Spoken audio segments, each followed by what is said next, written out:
Hegemoni China, satu tajuk yang akan kami kupas pada ketika ini. Persoalan yang timbul apabila satu negara iaitu negara China yang mengamalkan komunisme, tapi mereka mampu bersaing dengan Amerika Syarikat yang mengamalkan sistem kapitalis. Jadi, Assalamualaikum warahmatullahi wabarakatuh dan salam sejahtera. Saya Khairul Nizam bersama-sama rakan saya Alif Izham dan juga Amirul Asri akan mengupas dengan lebih lanjut bagaimana negara China ini mampu menstrukturkan ekonomi mereka semula sejak abad ke-20 hingga kini, dan bagaimana mereka berada dan mengikut rapat Amerika Syarikat dari segi ekonomi. Jadi apa yang akan kami terangkan pada kali ini ialah apa itu hegemoni dan juga sistem pemerintahan zaman komunis, dan juga apa yang berlaku iaitu titik tolak di mana China ni mendapat satu rangsangan untuk terus melonjak naik dan bersaing bersama-sama Amerika Syarikat, dan juga apa yang akan berlaku di masa akan datang tentang negara China ini. Jadi maksud hegemoni berdasarkan Kamus Dewan edisi keempat, iaitu pengaruh atau dominasi sesebuah negara ke atas negara lain. Jadi ada tiga aspek penting yang kita perlu tekankan pada masa kini, iaitu politik, ekonomi dan juga ketenteraan. Ketiga-tiga ini menyumbang ke arah keberkesanan sesebuah negara untuk mendominasi negara lain. Dari segi politik, iaitu memilih pemimpin yang sangat bagus, bertepatan dengan sistem pentadbiran sesebuah negara itu. Dari segi ekonomi pula ialah bagaimana mereka menjalankan ekonomi bersama-sama negara lain atau mereka menggunakan negara lain untuk kebaikan mereka sendiri. Dan juga yang ketenteraan pula adalah bagaimana mereka meraih kepercayaan daripada negara lain untuk mendominasi negara tersebut melalui pelbagai aspek seperti ekonomi. Sebenarnya, hegemoni ini telah berlaku pada abad ke-18 dan 19 apabila Empire British yang pada ketika itu ataupun pada ketika ini kita gelar Great Britain telah menjajah negara-negara lain untuk mendapatkan 3G, iaitu Gold, Glory dan juga Gospel.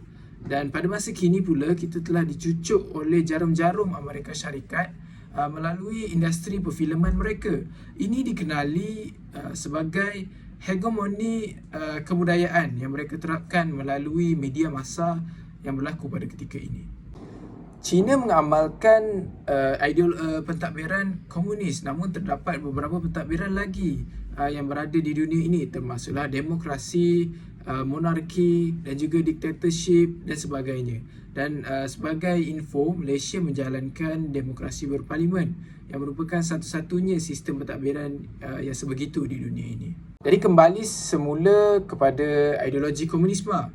Jadi mungkin ada yang tertanya-tanya apa beza komunisme dengan kapitalis. Jadi komunisme ini mudah kita sifatkan sebagai pemerintahan yang sama rata. Jadi tiada beza, mereka menganggap bahawa semua yang mereka lakukan adalah untuk negara, dan semua hasil negara harus dikongsi sama rata di dalam negara mereka. Jadi itulah yang sebenarnya keanehan yang berlaku bagaimana mereka menjalankan ekonomi mereka dan terus berkembang pada masa kini. Baik, seterusnya mari kita beralih kepada Mao Zedong. Siapakah Mao Zedong? Mao Zedong ialah seorang ahli falsafah dan pengasas negara Republik Rakyat China yang dilahirkan di Shaoshan, Hunan pada 26 Disember 1893. Beliau meninggal dunia di Beijing pada 9 September 1976. Lelaki ini merupakan seorang daripada tokoh penting dalam sejarah China. Dia membesar dalam keluarga petani yang miskin dan terpaksa bekerja keras untuk hidup sejak dari kecil lagi. Kesannya, ekonomi kehidupannya semakin baik dari hari ke hari. Namun begitu, kesengsaraan pada zaman kanak-kanaknya banyak kaitan dengan kehidupannya sekarang. Semasa kecil, Mao Zedong belajar di sekolah rendah dan diterapkan ajaran klasik Confucianism. Semasa umur 13 pula, ayahnya menyuruh dia berhenti sekolah dan menguruskan ladang. Namun dia nekat untuk menyambung belajar sehinggakan lari daripada rumah. Nak dijadikan cerita, pada tahun 1911, Mao Zedong terlibat dalam revolusi Sihai yang bermotifkan untuk memperkasakan budaya barat. Idea ini telah diperkukuhkan lagi apabila dia berjumpa dengan ahli falsafah terkenal Karl Marx, ahli falsafah yang berkonsepkan yin yang. yang selalu menyokongnya. Apakah Great Leap Forward? Great Leap Forward ni kalau kita terjemahkan dalam bahasa Melayu, ianya bermaksud lompatan jauh ke hadapan. Lompatan di sini bermaksud kempen yang dijalankan oleh komunis China antara tahun 1958 dan awal 1960. Ianya untuk mengatur penduduknya yang besar, terutamanya di kawasan luar bandar, untuk menghadapi masalah perindustrian dan pertanian di China.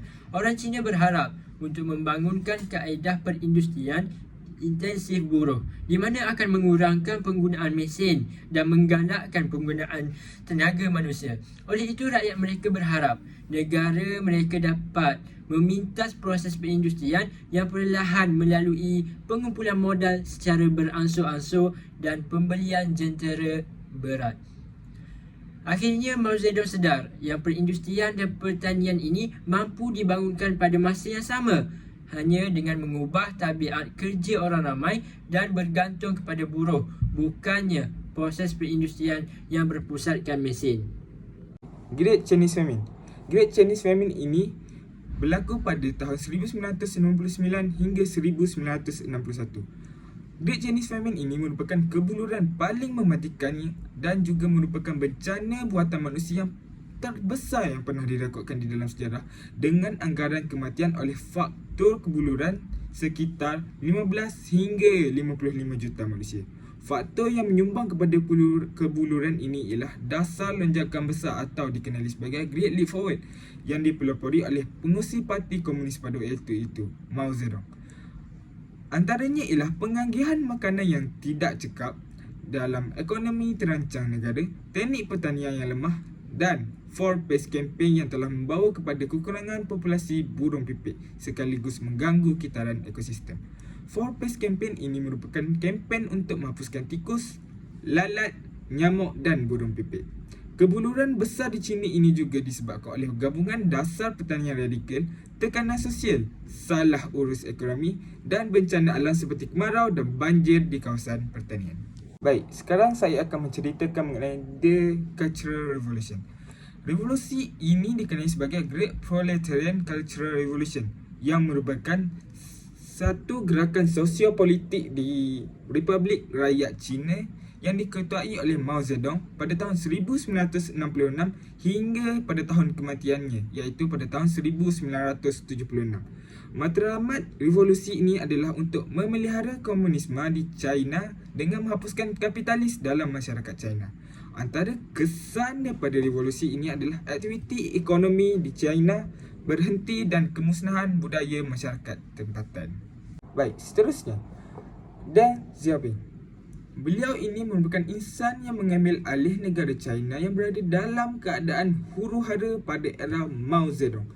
Pada awalnya, beliau memulakan program Boluan Fanzhen yang secara beransur-ansur membawa kepada kestabilan negara China itu sendiri. Republic People of China yang juga menjalinkan hubungan diplomatik dengan Amerika Syarikat, dan Deng Xiaoping juga menjadi pemimpin China yang pertama melawat Amerika Syarikat sewaktu pimpinannya. Beliau juga turut mewujudkan pendidikan wajib 9 tahun di China dan melancarkan program 863 untuk sains dan teknologi. Sekarang, Market Based Reform. Ini diperkenalkan oleh Deng Xiaoping itu sendiri. Beliau memulakan Market Based Reform ini untuk melakukan pembaharuan berasaskan pasaran. Banyak kesan baik yang telah dibawa berdasarkan Market Based Reform ini. Antaranya, pertumbuhan ekonomi mula berkembang dengan purata 10% setiap tahun selama kira-kira 30 tahun. Dalam tempoh itu juga, saiz ekonomi China meningkat kira-kira 48 kali ganda daripada sebelum ini. Sejak pengenalan pembaharuan ekonomi Deng Xiaoping ini, China mempunyai pakar ekonomi dalam ekonomi pasaran sosialis yang merupakan sektor perusahaan milik kerajaan yang dominan selari dengan kapitalisme pasaran dan pemilikan swasta. Ini juga merupakan galakan aktif perusahaan swasta dari tahun 1978 yang membolehkan China memulakan ledakan pengembangan yang panjang dan berterusan sehingga pada hari ini. Perniagaan swasta kini juga telah menghasilkan lebih daripada separuh daripada keluaran dalam negara kasar di negara China. Hal ini juga telah mewujudkan banyak pekerjaan baru di negara China itu sendiri. 1979, Diplomatic Relation with US. Dalam hal ini menceritakan mengenai Amerika Syarikat dan China telah bersetuju untuk mengiktiraf satu sama lain dan mewujudkan hubungan diplomatik pada tanggal 1 Januari 1979. Amerika Syarikat juga telah mengiktiraf Kerajaan Republik Rakyat China sebagai satu-satunya kerajaan China yang sah. Dalam konteks ini juga, rakyat Amerika Syarikat tetap akan mengekalkan hubungan budaya, komersial dan lain-lain dengan rakyat Taiwan. Tapi secara tidak sah.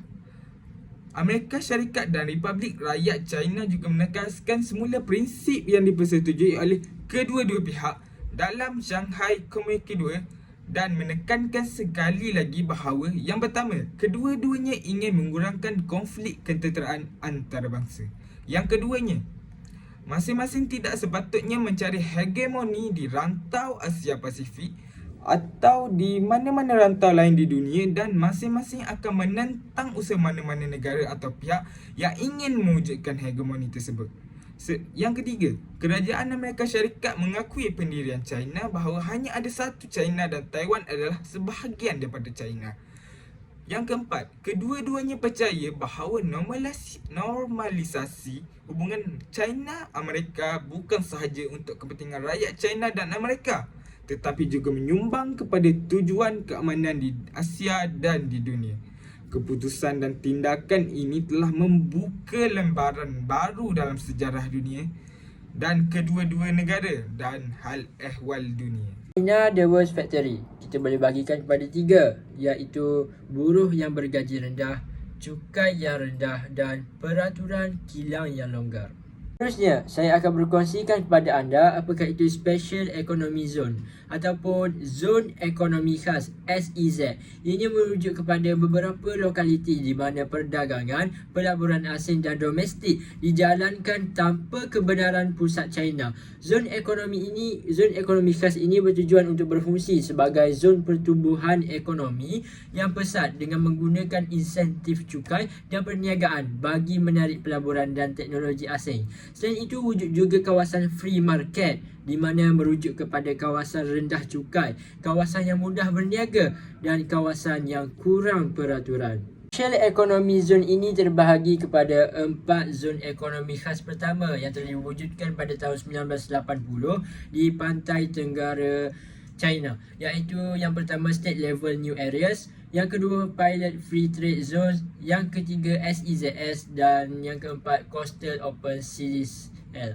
Baiklah, berikut merupakan kawasan State Level New Areas, iaitu 19 kawasan, antaranya ialah Shanghai City dan Tianjin City. Seterusnya, bagi kawasan Pilot Free Trade Zones pula ada 10 kawasan. Selain itu, bagi SEZS pula terdapat 7 kawasan. Dan akhir sekali, bagi kawasan Coastal Open Cities terdapat 16 bandar yang terlibat, antaranya Dalian dan Yantai. Jika dikaitkan dengan kehidupan seharian kita, pastinya sangat dekat dengan kita. Buktinya, apabila kita membeli di aplikasi Shopee, seandainya kita membeli barang dari China, sudah pasti barang tersebut akan melalui kawasan-kawasan yang saya nyatakan sebentar tadi, iaitu SEZS, iaitu kawasan yang ada di pantai tenggara China ini. Hal ini tidak lain dan tidak bukan bagi mengenakan sedikit charge kepada pembeli, iaitu kita sendiri. Maka jelaslah bahawa bijak sungguh bangsa China ini. Kemudian, kita pergi kepada Foreign Direct Investment pula ataupun FDI. Ianya merupakan ukuran pemilikan asing aset-aset yang produktif seperti kilang, lombong dan juga tanah. Peristiwa peningkatan pelaburan asing ini boleh digunakan sebagai salah satu ukuran pertumbuhan ekonomi. Maka jelaslah FDI di China menyokong syarikat harian yang ingin menumbuhkan entiti mereka di salah satu zon ekonomi khas ini, mewujudkan syarikat ataupun membantu mereka mengambil pekerja jika mereka tidak mahu menubuhkan entiti tempatan. 1990 bercu tanda kepada First Stock Exchange di China, di mana ia dilancarkan sebagai satu jenama, iaitu Shanghai Stock Exchange. Ia dibuka pada 26 hari bulan 11 1990 dan dibuka secara rasmi pada 19 bulan 12 1990. Melalui stock exchange ini kita dapat lihat market capitalization ataupun value kesemua company sebanyak 6.5 trilion yang berada di kedudukan ketiga terbaik di dunia. Dan kemudian capital raise through IPO, iaitu satu data tentang pembelian daripada orang awam yang terbuka kepada orang awam sebanyak 501.4 trilion. Ia menduduki tempat pertama dalam carta, dan manakala turnover ataupun jual beli yang berlaku adalah sebanyak 13.3 trilion, iaitu tempat kelima. Jadi stock exchange ini sangat bagus untuk memanggil lagi serta menggerakkan ekonomi China sebagai satu market yang terbuka. Terusnya, China merupakan pengeluar terbesar di dunia. China juga berada di kedudukan kedua terbesar di dunia dari segi KDNK nominal dan ekonomi terbesar di dunia berdasarkan KDNK PPP. Ia merupakan ekonomi utama dunia yang pesat berkembang dengan purata pertumbuhan ekonomi sebanyak 10% untuk 30 tahun yang lepas.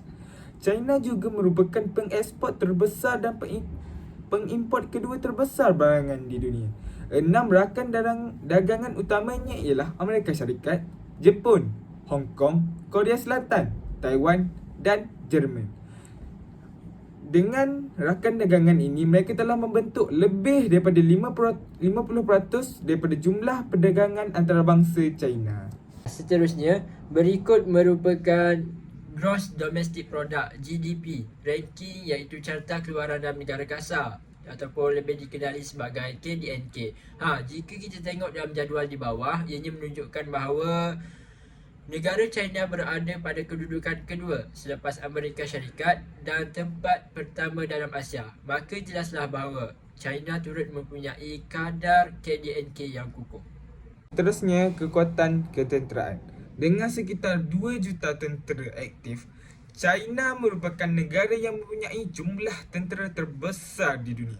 Bukan itu sahaja, agensi perisikan pertahanan turut menganggarkan bahawa China telah berbelanja sekitar 105 hingga 105 bilion US dollar untuk ketenteraan. Dengan memiliki persenjataan dan serahan nuklear, China telah dianggap sebagai sebuah kuasa ketenteraan serantau dan salah sebuah kuasa terbesar yang wujud. China juga sering menaik taraf ketenteraannya dengan membeli pesawat yang canggih dan menghasilkan pesawat pejuang sendiri. Jadi, tidak hairanlah mengapa China berada di kedudukan keempat dunia dengan indeks kekuatan tentera 0.0722. Seterusnya, berkait rapat dengan ketenteraan. Jadi kita tahu bahawa China merupakan satu negara pengeksport terbesar dunia. Jadi mereka sering menggunakan jalan laut, iaitu daripada Laut Cina Selatan menelusuri Laut Hindi. Kemudiannya mereka ingin menembusi Suez Canal untuk sampai ke Europe. Jadi di sini akan ada satu masalah yang timbul, iaitu lanun di Somalia. Bagaimana mereka mengatasi masalah ini? Djibouti merupakan satu tempat yang dipilih oleh negara China ini untuk didirikan satu pangkalan tentera. Jadi satu pangkalan tentera dengan nilai 590 juta US dollar telah dibina di kawasan ini untuk menjaga keseluruhan bahagian Afrika ini supaya bot-bot atau kapal-kapal yang ingin mengeksport barang dapat menembusi laluan tersebut untuk menelusuri Suez Canal dan seterusnya sampai menyampaikan barang-barang tersebut ke kawasan Eropah. Jadi aktiviti ini sangat diperlukan untuk menjaga keselamatan barang-barangan dan memastikan ekonomi berjalan dengan lancar. Jadi kita dah lihat bagaimana tentera menjaga kawasan pengeksportan tadi. Jadi pada rajah ini kita dapat lihat yang warna biru itu merupakan laluan yang digunakan kapal-kapal kargo atau kapal-kapal pembawa barang untuk mengeksport juga mengimport barang antara China dan beberapa negara dan untuk menelusuri sampai ke Eropah. Jadi China mempunyai satu idea baru, iaitu dengan membuat jalan-jalan yang lebih efisien. Mereka ingin membuat jaringan-jaringan jalan yang baru yang diberi nama Belt Road Initiative atau kita boleh panggil Jalan Sutera yang baru. Okey, dahulu memang Jalan Sutera ini menembusi antara Asia dengan Eropah. Namun begitu, perkara ini akan ditingkatkan dan diamalkan semula di antara negara China dan sebahagian besar negara di kawasan Asia serta Eropah. Jadi kita akan lihat apa sebenarnya Belt Road Initiative ini. Jadi sebenarnya memang banyak negara yang dah tanda tangan Belt Road Initiative ini. Jadi sebanyak 147 negara dah tanda tangan, termasuk negara kita sendiri, negara Malaysia pada tahun 2017. Jadi ada tak yang terfikir sebenarnya apa yang negara kita buat dengan BRI ini? Jadi kita akan saksikan. Inilah dia, ECRL. Mesti semua orang dah pernah dengarkan pasal ECRL. Tapi korang tahu tak sebenarnya ECRL ni memang berkait rapat dengan BRI. Sebab apa? Malaysia cuba membina jalan daripada kawasan Kuala Lumpur ataupun kawasan kita panggil kawasan barat Semenanjung Malaysia terus ke kawasan timur Semenanjung Malaysia. Jadi bila semua jalan ni dah bersambung, aktiviti ekonomi dapat ditingkatkan dengan mendadak. Bila kita boleh bawa barang dengan sangat pantas.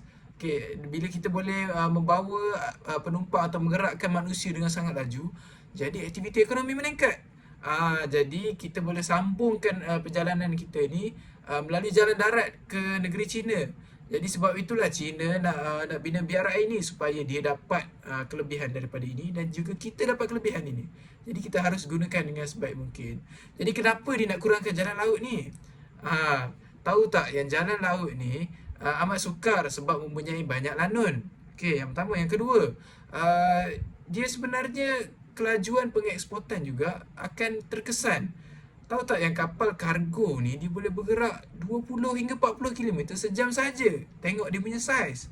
Jadi 20 hingga 40 km sejam agak lama dan perjalanannya agak jauh.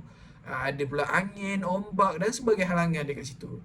Jadi kalau kita guna jalan darat, ada banyak alternatif seperti kereta api, lori.